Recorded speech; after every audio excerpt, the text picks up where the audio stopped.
प्रातःकालीन वेला में सभी संतों, भक्तों एवं माताओं के तटस्थ चेतन परमात्म स्वरूप को नमन और वंदन।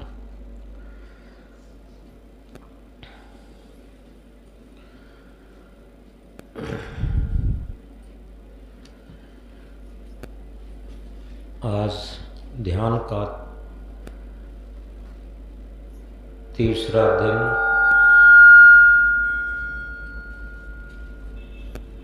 और पहला सत्र, पहली ध्यान सभा।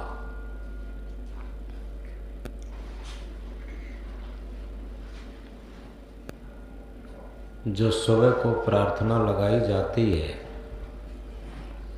वो इसीलिए लगाई जाती है प्रार्थना के समय ही उपस्थित हो जाएं,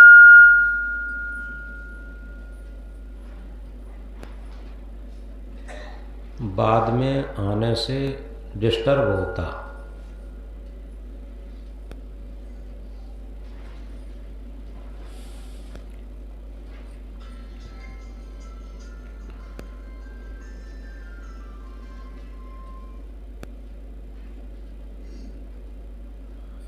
प्रार्थना का शाब्दिक अर्थ है प्रार्थी की न की स्थिति हो जाए। प्रार्थना कोई शब्दों का दोहराना नहीं है, अपना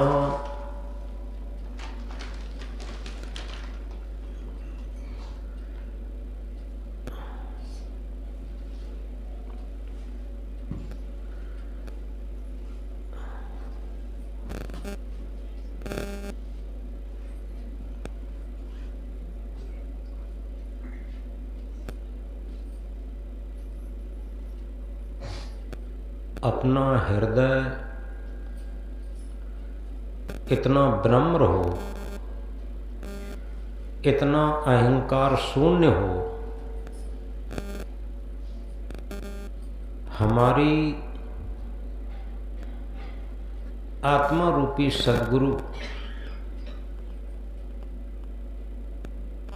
के अंदर से जो भाव जागृत होते हैं, मन उसमें इतना तदाकार हो जाए, इतना लीन हो जाए, मन की स्थिति जीरो रह जाए, उसका नाम प्रार्थना है। यथार्थ में हम समझ नहीं पाते,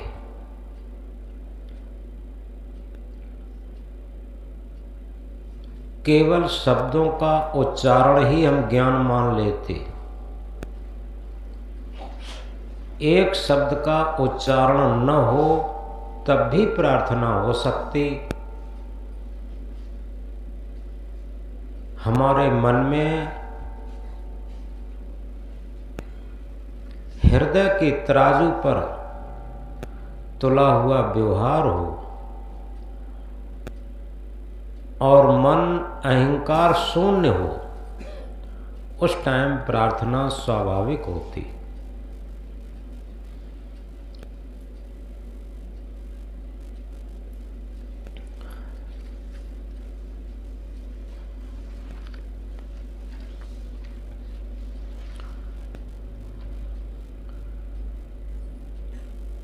ध्यान किया नहीं जाता। ध्यान एक स्थिति है, ध्यान अपने आप होता और अक्रिया में उतरता। जो ध्यान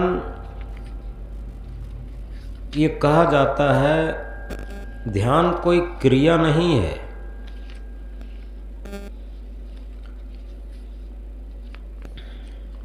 ये एक विज्ञान है न करने का। दुनिया में जितने भी विज्ञान हैं क्रियाशील हैं, लेकिन ये ध्यान का विज्ञान अक्रिया में उतरता है। आओ न करने का सीखें विज्ञान। जहाँ अनुभूत वाटिका में अक्रिया के पुष्पों में स्वरूप स्थित सैया का पूर्ण विश्राम धाम में जागरूकता की अविचल शांति पाई जा सके। अनुभूति हमेशा अक्रिया में ही जागृत होती,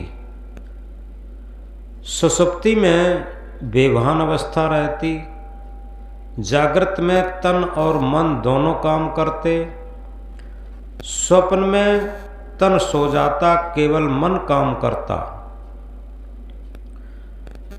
सभी सपने देखते हैं, सुषुप्ति में तन मन दोनों सो जाते हैं, तभी बेभान अवस्था रहती। अनुभूति की जागृत प्रतिकूलता आने पर राग और प्रतिकूलता आने पर द्वेष और अनुकूलता आने पर राग पैदा करता। राग और द्वेष के बीच की भूमिका उसे ही विराग कहा जाता, दूसरी भाषा में उसे वर्तमान कहा जाता। राग भविष्य में सुख भोग की कामना पर आधारित है तथा भूतकाल की घटी घटनाओं पर जहाँ वासना की पूर्ति न होने की संवेदनाओं की यादगारी ही द्वेष बन जाती है। अतः अनुभूत राग के बाद द्वेष से पहले जो सावधानी की जागरूकता है, जिसे विराग कहा जाता। विराग थोपने की चीज नहीं है, जो ऊपर से हम ड्रेस पहन करके बैराग थोप लेते, ये थोपा हुआ बैराग है। वर्तमान में उद्घाटित होने की स्थिति है। विराग वर्तमान की पूर्ण जागरूकता का नाम है। जिस प्रकार दूध और छाछ के बीच में नैनी होती है, उसी प्रकार राग और द्वेष के बीच में विराग होता है। नैनी को तपाने से शुद्ध घी निकलता है, उसी प्रकार विराग की तीव्र अग्नि तड़प से शुद्ध अनुभूति प्रकट होती है, जो शुद्ध वर्तमान है। वर्तमान अक्रिया में है, जहाँ सारी मानसिक क्रियाएं भी शांत हो जाती हैं। शून्य सदन अक्रिया का साम्राज्य, अंधकार में कोई शक्ति नहीं, प्रकाश शक्तिवान है। जहाँ प्रकाश रहता, अंधकार रह नहीं सकता।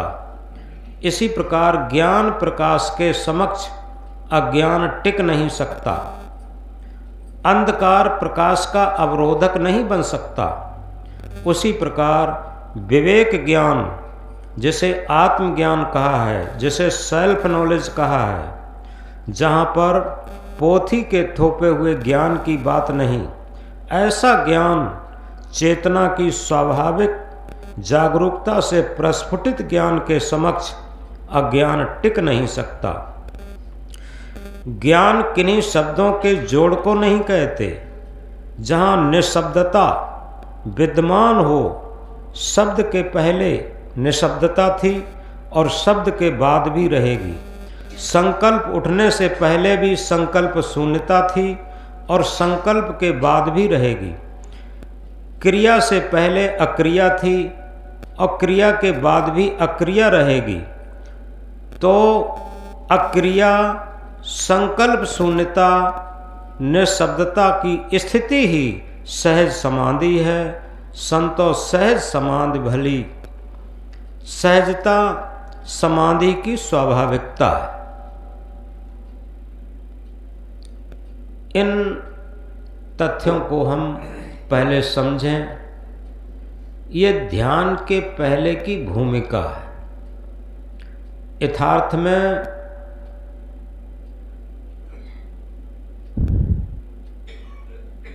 जिसे मौन कहा जाता, मौन कोई जबरदस्ती मौन नहीं। मौन का मतलब होता है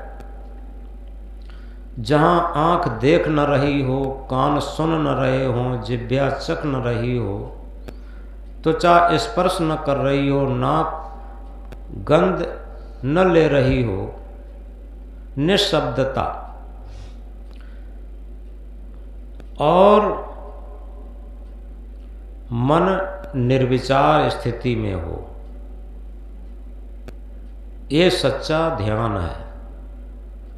जहाँ पर मन निर्विचार स्थिति में हो जाता है, वहीं से ध्यान की शुरुआत होती है। आप समझ लें, जो दिन में मन की चंचलता रहती है, व्यवहार काल में मन की चंचलता रहती है, वो हमारे ध्यान में बहुत बाधक है। और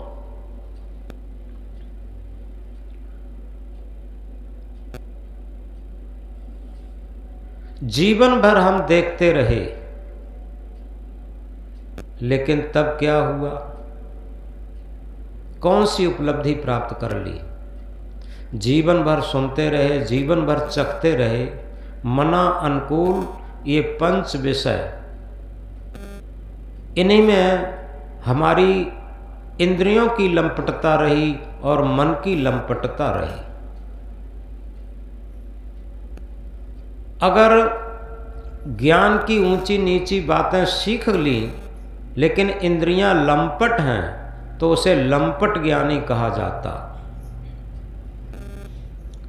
और एक भी हम भजन गाना न जानते हों, एक भी प्रवचन करना न जानते हों, लेकिन हमारी इंद्रियां संयमित हैं, मन संयमित है, मन निर्मल और पवित्र है, तो हमारे अंदर से स्वयं ज्ञान प्रस्फुटित होने लगेगा। ये पोथी के थोपे हुए ज्ञान का अहंकार आत्मज्ञान का अवरोधक है, विवेक ज्ञान का अवरोधक है, सेल्फ नॉलेज का अवरोधक है। इसलिए पोथियों के रटे हुए ज्ञान का जो अहंकार करते हैं, उनमें कभी भी तीन काल में सेल्फ नॉलेज आत्मज्ञान प्रस्फुटित नहीं हो सकता। तो इस तरीके से सदगुरु कबीर साहब इंकलाब करके कहते हैं, पोथी पढ़ पढ़ जगमुआ, पंडित भया न कोय, ढाई आखर प्रेम का पढ़े सु पंडित हुए। वो किसी भी पोथी के पक्षधर नहीं थे। ऐसा नहीं उन्होंने कहा हो कि बीज ज्ञान बिना नर भटके। उन्होंने क्या कहा? आत्म ज्ञान बिना नर भटके। आत्म ज्ञान के बिना ही सारे लोग तीर्थ व्रत पूजा पाठ सारे कर्म कांडों में भटक रहे हैं। और अगर सही तरीके से हम साधना में उतरना चाहते हैं, तो एक ही है, सुबह को जो प्रार्थना की जाती है, वंदना की जाती है, उसमें एक लाइन आती है, बड़ी महत्वपूर्ण है, निरहंकारी जग से पारी, बोध रूपारी दुख दाहर। यानी निरहंकारी साधक ही इस मन भवसागर से पार जा सकता, दूसरा कोई रास्ता है ही नहीं। हमारा कितना बड़ा पद है, कितने शिष्य हैं, विश्व मिलकर के हमें गुरु कह दे, लेकिन यथार्थ में अगर हमारा मन निरहंकारी न हुआ और हमारे अंदर पंच विषयों की ललक बनी रही, तो हम किसी भी तरीके से इस मन भव सागर के पार नहीं जा सकते।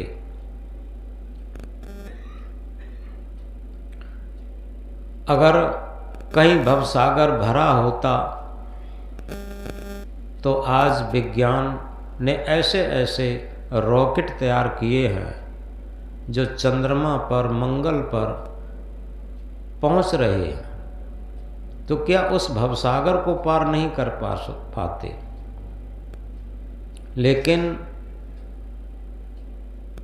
सदगुरु कबीर देव कहते हैं, मन सागर मन शायर मनसा लहर, बूढ़े बहुत अचेत, कहें कबीर ते वाँच हैं जाके हृदय विवेक। ये मन ही भव सागर है और इसकी इच्छाएं वासनाएं, इसकी उत्ताल तरंगें हैं इस मन भव सागर की। इसमें बूढ़े बहुत अचेत अहंकारी लोग सब डूब गए। कोई भी हो, इससे मतलब नहीं है कि हम ड्रेस पहन करके ऊंचे मंच पर बैठ गए हैं, महामंडलेश्वर महागुरु महामहंत हो गए हैं। ये कोई मानी नहीं रखता। मानी रखता है कि हमारे हृदय में, कहें कबीर ते वाँच हैं जाके हृदय विवेक। जिह्वा पर विवेक नहीं बताया। जिह्वा पर तो विवेक सबके रट सकते हैं, एक बच्चे को रटाया जा सकता, लेकिन जिसके हृदय में विवेक प्रस्फुटित हो गया है, जिसके हृदय से विवेक जागृत हो गया है, वही इस मन भवसागर से पार जा सकते।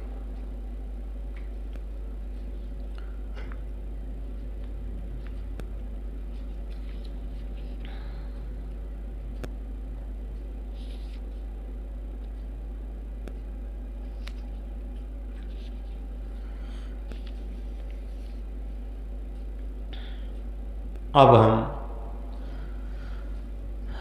आज चौथे सूत्र में प्रवेश कर रहे हैं।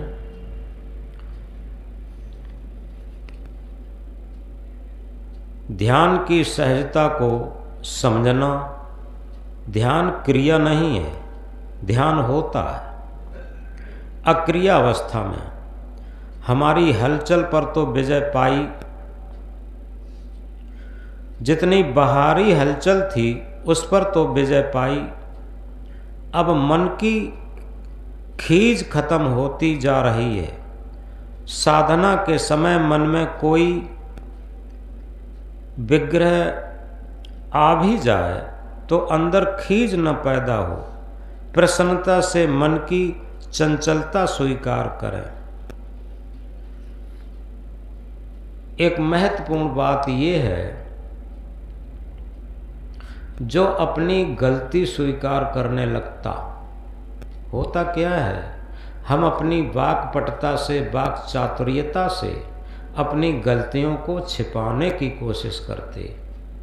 जो अपनी पद की गरिमा में, धन की गरिमा में, वाक्पटुता की गरिमा में अपने अवगुणों को छिपाने की कोशिश करता, वो महा अज्ञानी। और जो सरल हृदय से अपनी गलतियों को स्वीकार कर और गलतियों को न दोहराने का संकल्प लेता, वही महाज्ञानी। एक एक करके अपने दुर्गुणों को नित्य निकालने का प्रयत्न करता और सहज मन से, सहज हृदय से अपनी गलती को स्वीकार कर लेता, वही महान ज्ञानी।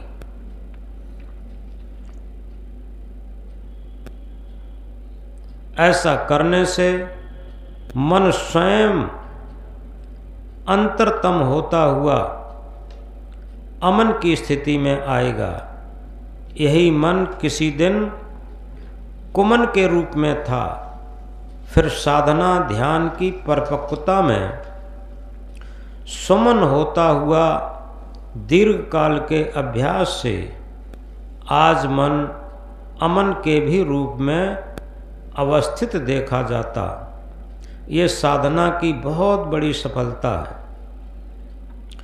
आती जाती श्वास को देखने का अभ्यास एक जागरूकता पैदा करता है। अविद्या अज्ञान से ग्रसित श्वास राग द्वेष चिंता का कारण बनती है। अनुकूलता प्रतिकूलता के झंझावातों में अडिग पहाड़ सदृश चित्त साधना की परिपक्वता का प्रतीक होता है। ध्यान की सहजता स्वाभाविकता साक्षी भाव के जागृति पर आधारित है। कारण कार्य की अटूट व्यवस्था को साक्षी भाव से देखना, जिस तरह चार महाभूत कारण रूप में हैं, सारी प्रकृति कार्य रूप में भिन्न भिन्न स्वभाव वाले परमाणु प्रमुख होकर सामने आने में कारण भौतिक आहार जैसा हम देते हैं वैसे ही परमाणु जनित संस्कार बनते हैं। अंतर्मुख साधक सूक्ष्म संवेदनाओं को भी देखने में सक्षम होता। स्थूल संवेदनाओं का स्थूल कारण, जैसे जिस दिन हमने मिर्च मसाला अधिक खा लिया तो जलन महसूस होगी, जो अग्नि तत्व की प्रधानता है। वासी या अधिक भोजन से भारीपन महसूस होगा, जो पृथ्वी तत्व की प्रधानता है। स्वल्प सुपाच्य भोजन से शरीर हल्का रहता, जो साधना के योग्य होता। वैसे आहार तो हम 10 इंद्रियों, चतुष्टय अंतःकरण एवं शरीर के हर अवयव से लेते हैं, जो बाहर के वातावरण के परमाणुओं पर आधारित होंगे। अनुभूतियों के स्तर पर इस सारे खेल को देखना है। क्रोध जागा तो अगला क्षण क्रोध का ही होगा, कामना जागी तो अगले क्षण कामना का ही साम्राज्य होगा। अगर मन द्वारा उन्हीं परमाणु को ग्रहण कर लिया तो कामना बढ़ती रहेगी। यदि विकारी संकल्पों में निर्विकारी श्वासों का स्पंदन चालू हो गया तो नया संस्कार नहीं बनेगा। संकल्पों के आधार पर मनोधारा आगे बढ़ती जाती है। इसे हर क्षण आहार चाहिए बढ़ने के लिए। यदि आहार देना बंद कर दें तो नया संस्कार बनेगा नहीं और विपरीत धारा होने से पुराने उखड़ने लगेंगे। पुराने संस्कारों के अनुसार मना अनुकूल संवेदना राग का कारण बनती है और मन चाही के प्रतिकूल संवेदना द्वेष बनाती है।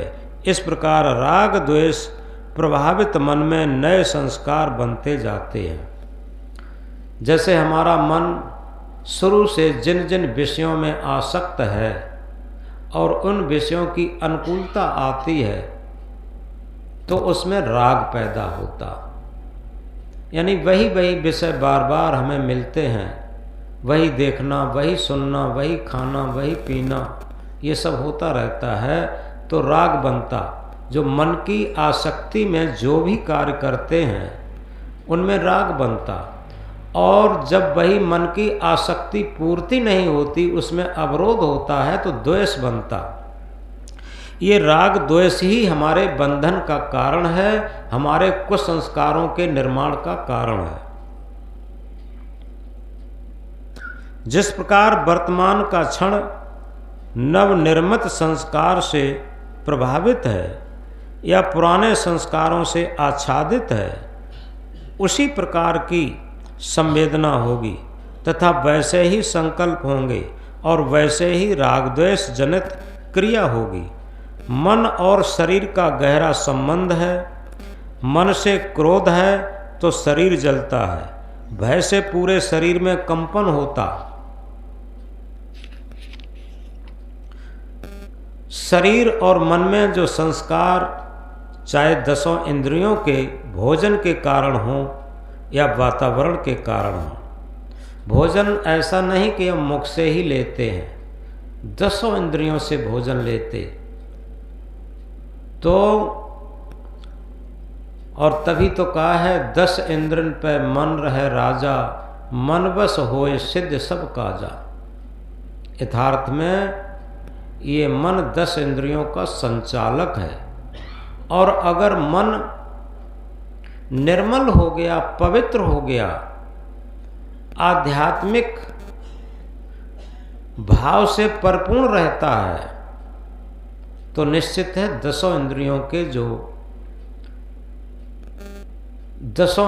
के जो भोजन आहार, जो विकारी भोजन था, विकारी आहार था, वो सब खत्म हो जाता अपने आप।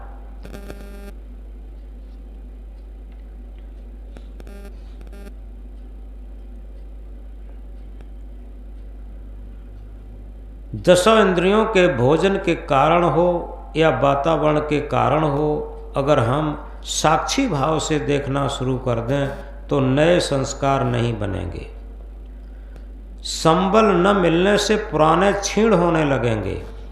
पुराने संस्कारों की गांठ खुलना शुरू हो गई, जिनका अविद्या ही कारण था। सूक्ष्म सावधानी के द्वारा जिस संस्कार की संवेदना सुखद अनुकूल है तो मन में चाहिए का राग पैदा होगा, और जिस संस्कार की संवेदना दुखद प्रतिकूलता जान पड़ती, नहीं चाहिए का द्वेष पैदा होता। यही बात समझने की है। अनुकूल संकल्पों को भी दृष्टा भाव से देखें, प्रतिकूल संकल्पों को भी बिना खींच के दृष्टा भाव से देखें। अनुकूल संकल्पों की गुदगुदी तथा प्रतिकूल की खींच जिस दिन न पैदा हो वह क्षण दिव्य होंगे। ऐसे दिव्य क्षणों में बंधन नहीं बनते तथा पुराने क्षीण होते जाते। ये बंधनदायी संस्कारों के खोलने की विधि है। ये काम हमको ही करना है। यहाँ बुद्धि विलास की बात नहीं है, रहनी गहनी की बात है। अनुकूल प्रतिकूल से राग द्वेष बनते हैं। जहाँ दृष्टा साक्षी भाव प्रबल हो जाता, वहीं प्रज्ञा आत्मज्ञान जागृत होता। जहाँ दृष्टा साक्षी भाव विलुप्त रहता है, वहीं राग द्वेष मिश्रित अज्ञान निर्मित होता। जो अपने मन का राग जहाँ है और वही भोग पदार्थ, वही अनुकूल प्राणी पदार्थ को देखने के, मिलने के, बात करने के जो राग है, यथार्थ में यही सबसे बड़ा बंधन है। और उसमें जब बाधा आती है तब द्वेष बनता। ये राग द्वेष ही सारे बंधन का कारण है, सारे नरक का कारण है। और अगर राग है उसे हम साक्षी भाव से देखना शुरू कर दें, क्योंकि शाम को बात सुनाई थी एक राजा की। उससे पूछा था, जब तुम भिखारी थे, दर दर की भिक्षा मांग रहे थे, तब क्या राजा भी थे? तो उसने कहा, नहीं, राजा नहीं थे। तुम थे क्या? हम तो थे। इसके बाद पूछा, अब राजा हो, क्या इस टाइम भिखारी भी हो? कि हाँ, आप भिखारी नहीं हैं। तुम हो क्या? हम तो हैं। तो जहाँ पर राग की स्थिति होती है, राजा होना ये राग की स्थिति है, भिखारी होना ये द्वेष की स्थिति है। तो इस तरीके से राग की स्थिति में भी अपने अंदर साक्षी भाव जागृत करके उस राग से दूर हटा जा सकता। उस राग की सारे संस्कार खत्म किए जा सकते। और जहाँ द्वेष रहता है, जिससे हमें द्वेष हो गया, उससे दूरी बनाने से हमारे अंदर द्वेष के भी संस्कार खत्म होते। राग और द्वेष के जब संस्कार खत्म होने लगे, तब समझो हमारे अंदर विराग पैदा हुआ। क्योंकि जहाँ राग है वहाँ विराग नहीं रह सकता, जहाँ द्वेष है वहाँ विराग नहीं रह सकता। जब राग नहीं था, द्वेष नहीं था, उस टाइम क्या था? उस टाइम विराग था। और इसी तरीके से जब राग नहीं होगा और द्वेष नहीं होगा, तब विराग की स्थिति होगी। और यही विराग की स्थिति ही भजन और ध्यान की स्थिति के लिए एक भूमिका है।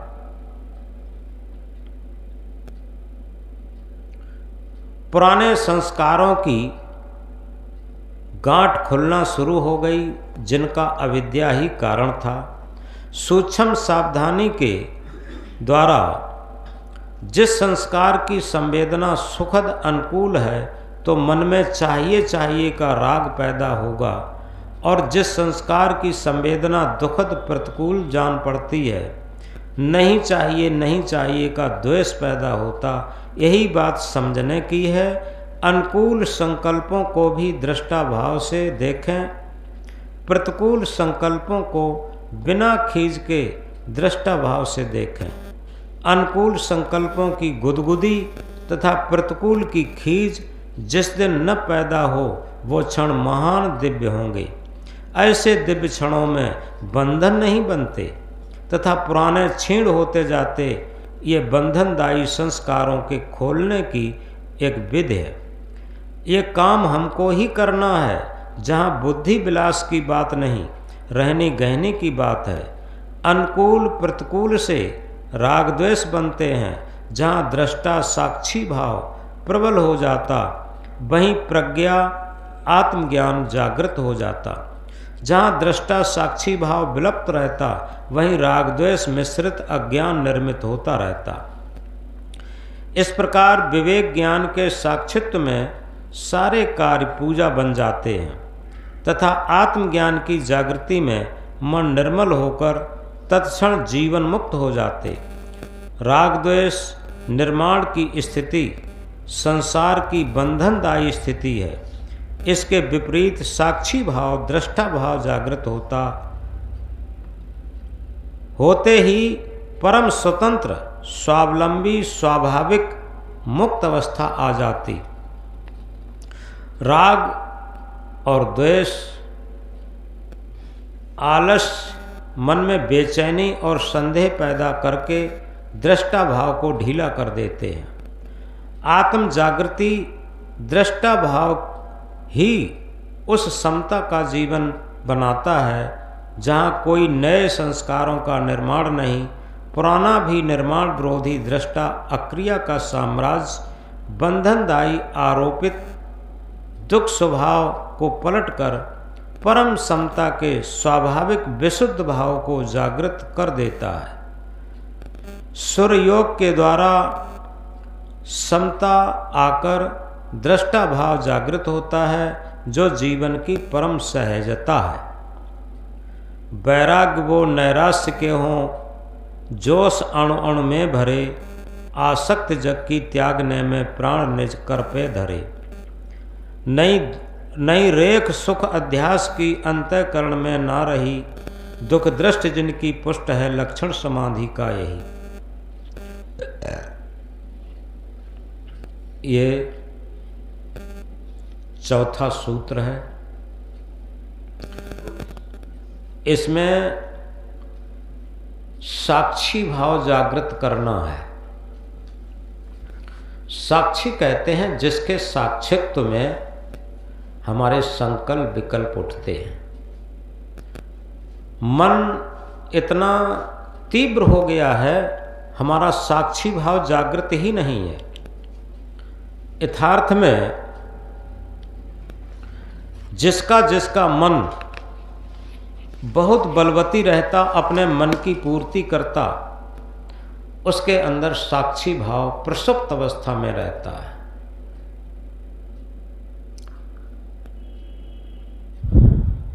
और जिनका मन विवेक द्वारा,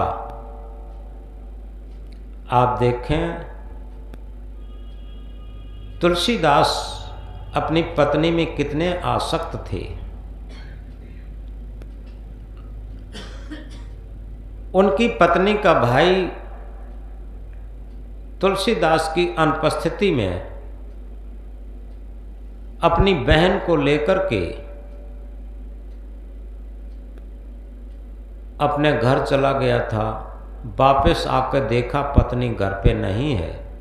पड़ोसियों से पूछा कि तो बताया कि हम पड़ोसियों को बता गए थे, उनकी पत्नी ने भी बताया था कि वो आए तो बता देना, अपने भाई के साथ मायके चली गई।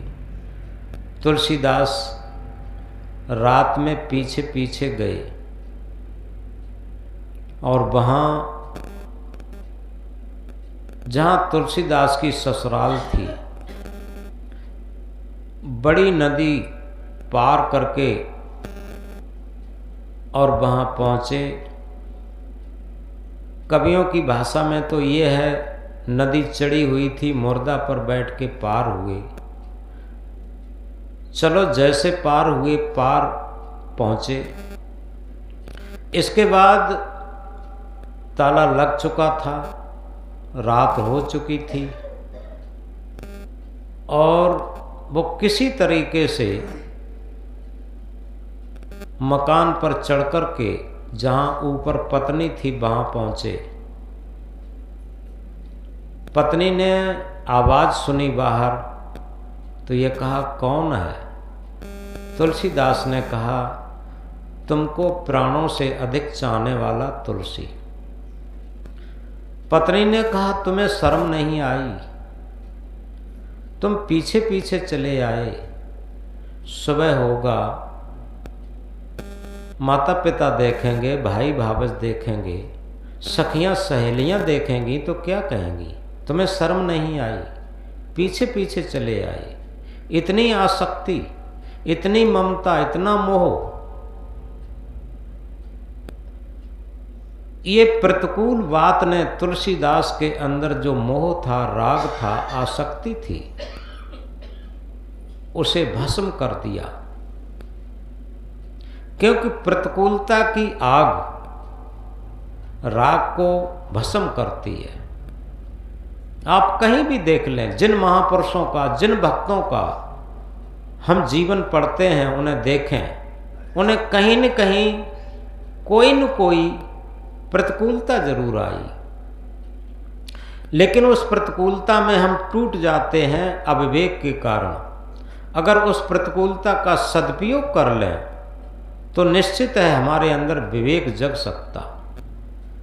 तो जब ऐसी प्रतिकूल कट बातें तुलसीदास ने सुनी, तो तुलसीदास के अंदर जो राग था, आसक्ति थी, मोह था, वो जल के भस्म हो गया अंदर, और उसी राख पर विराग का अंकुर प्रस्फुटित हुआ।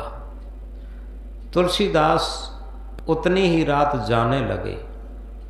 पत्नी ने कहा कहाँ जा रहे? तुलसीदास ने कहा अब मैं जा रहा। पत्नी ने कहा प्रभात हो तब चले जाना। तुलसीदास क्या कहते हैं? अब तो घोर प्रभात है,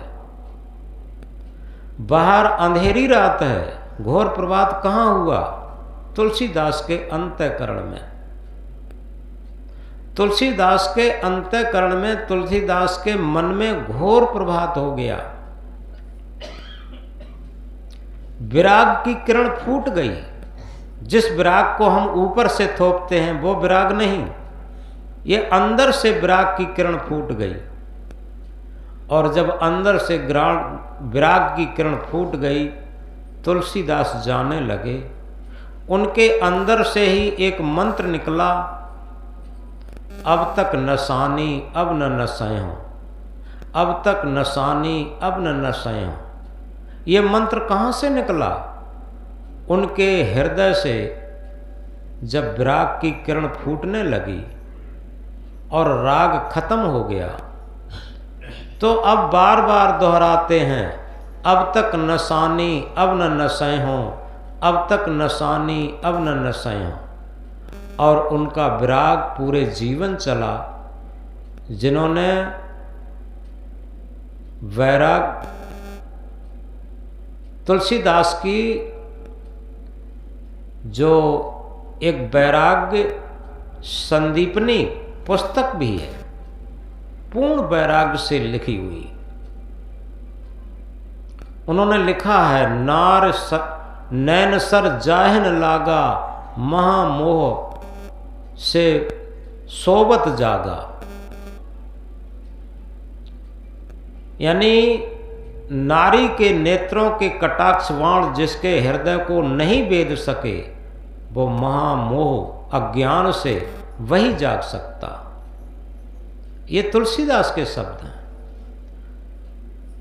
उन्होंने लिखा रामायण में, सत्य समान धर्म नहीं दूजा, जप तप यज्ञ होम नहीं पूजा। ये शब्द कहाँ से निकल रहे? उनके विराग से निकल रहे। अगर वो विराग न जगा होता तो ये उधारी का विराग काम नहीं देता। ये केवल एक उदाहरण है। क्या आज भी हम इस मंत्र को दोहरा सकते हैं और अपनी कमर कस सकते हैं? अब तक नसानी अब न नसयों। जितने साधक हों उन्हें ये मंत्र अपने हृदयंगम करना चाहिए। अब तक नसानी अब न नसयों। जिस राग में, जिस द्वेष में, जिस मोह में, जिस आसक्ति में हमारी अमूल्य जीवन के क्षण, अमूल्य जीवन की श्वासें खत्म हो रही हैं, क्या उन अमूल्य श्वासों, अमूल्य क्षणों को हम अपने विवेक के द्वारा, साक्षी भाव के द्वारा अपने अंदर जागृति का मंत्र बना सकते हैं कि अब तक न सानी अब न नशे हों, अब तक न सानी अब न नशे हों। जिस दिन ये भाव मेरे अंदर जागृत हो जाए तो निश्चित है व्यवहार काल में भी हमारा ध्यान अपने आप आने लगेगा। जिसका व्यवहार काल शुद्ध हो गया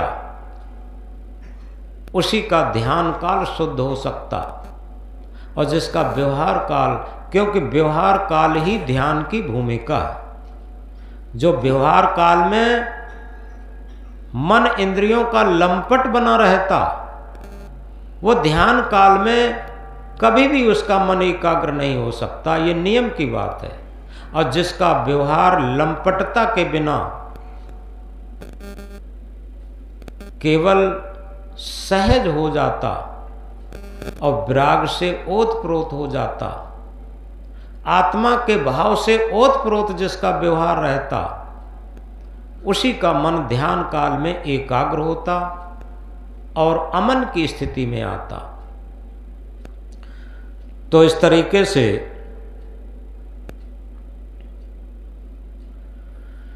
ये चौथा सूत्र आप लोगों के सामने 7 सूत्र हैं। ये चौथे सूत्र की शुरुआत की गई है, अभी 3 सूत्र और बाकी हैं, और जो सूत्र आएंगे वो और सूक्ष्म होते चले जाएंगे। पहले हमने बंद आंखों में जो कुछ भी दिखाई दिया उसे देखा, उसे दृष्टि योग कहते हैं, क्योंकि हमारी दृष्टि ही पूर्ण चंचलता का कारण है। जिसकी दृष्टि में राग समाया होता, क्योंकि दृष्टि का राग है रूप, उसे बार बार लोलुपता से देखने का मन करता है। आंखें तो ये निश्चित ही महाबंधन, महानरक है। और सबसे पहले साधना क्षेत्र में हमें अपनी दृष्टि को पवित्र बनाना है, हमें अपनी दृष्टि को अंतर्दृष्टि करना है। जब हमारी अंतर्दृष्टि हो जाएगी तो बाहर के दृश्य आकर्षित नहीं कर पाते, और जब तक हमारी दृष्टि लोलुप है, ये गारंटी की बात है, उसका एक भी विषय कंट्रोल में नहीं है, उसका मन पूर्ण तरीके से लोलुप है। तो इस प्रकार पहले हमने बंद आंखों में जो कुछ भी दिखाई दिया वो देखा, उसे दृष्टि योग कहते हैं। और दृष्टि योग से क्या होता है, हमारी दृष्टि जो बहिर्मुखी थी वो अंतर्दृष्टि होती है, अंतर्मुखी होती है। जब हमारी दृष्टि अंतर्मुख हो जाती है तो क्या होता है, अभी तक तो हम बाहर गलतियां देखते थे, अब अंतर्दृष्टि होने पर हमें हमारी गलतियां दिखाई देने लगी। हमें लगने लगा कि हमारी कितनी गलतियां हैं, ये दिखाई देने लगा। क्योंकि जब तक हमारी दृष्टि अंतर्मुख नहीं होगी, हमें हमारी गलतियां दिखाई नहीं देगी और अहंकार का पर्दा चढ़ा रहेगा। निरहंकारी व्यक्ति ही इस मन भवसागर से पार हो सकता, और जो अहंकारी है वो निश्चित है उतना ही लंपटी होगा। ये नियम की बात है। तो इस तरीके से पहला सूत्र था दृष्टि योग का, और इसके बाद अब चल रहे हैं सुर योग में। सुर कहते हैं हमारी श्वास।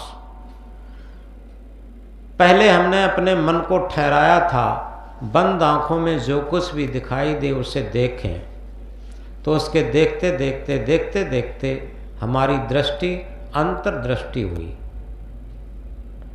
अब सुर योग है, आती जाती श्वास को देखना है। हमारी श्वास आ रही है, श्वास जा रही है, और पूरी श्वास को जब देखते हैं, और किससे देखेंगे? आंखें तो बंद होंगी, मन से देखते हैं। और पवित्र श्वास पर जब मन टिकता है तो मन भी पवित्र होता है। जितनी देर श्वास पर मन टिका रहेगा मन पवित्र रहेगा, और एक संकल्प के बाद दूसरे संकल्प में अंतर आएगा। अभी तो मन में बार बार संकल्प आते थे, लेकिन अब बार बार संकल्प नहीं आएंगे।